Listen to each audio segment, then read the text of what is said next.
সাধারণ মানুষের জীবনকে স্পর্শ করে, জীবন মানের উন্নয়ন হয়েছে, এরকম কোথায় হয়েছে এটা আমি ঠিক জানি না।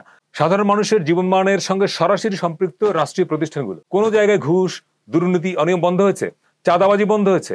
ফুটপাতে যে লোকটা আগে চাঁদা দিত 200 টাকা, সে তো এখন 1000 টাকা দেয় বা 500 টাকা দেয়। তো তাকে যদি 200 টাকাও যদি দিতে হয় আগের মতো, তাহলে তো পরিবর্তনটা হলো না। চাঁদা দিতে হবে কেন? চাঁদা দিতে হবে কেন? এমন যদি হতো যে 5ই আগস্টের পরে বাংলাদেশের এই তৃণমূলের মানুষের মধ্যে একটা স্বস্তি এসছে, না ভাই আরামে ব্যবসা করতেছি।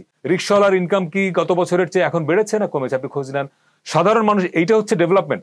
সাধারণ মানুষের জীবনকে সরাসরি স্পর্শ করে সেই জায়গায় আপনি যদি দৃশ্যমান ইতিবাচক পরিবর্তন আনতে না পারেন, তাহলে আপনি এই স্থাপনার নাম পরিবর্তন করলেন, বঙ্গবন্ধুর নাম ফেলে দিলেন, শেখ পরিবারের নাম ফেলে দিলেন, এটা হয়তো নাম পরিবর্তন হলো।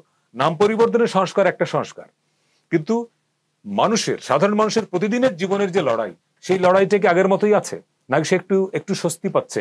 মানুষের জীবনের নিরাপত্তার যে বোধ, সেটা বেড়েছে না কমেছে?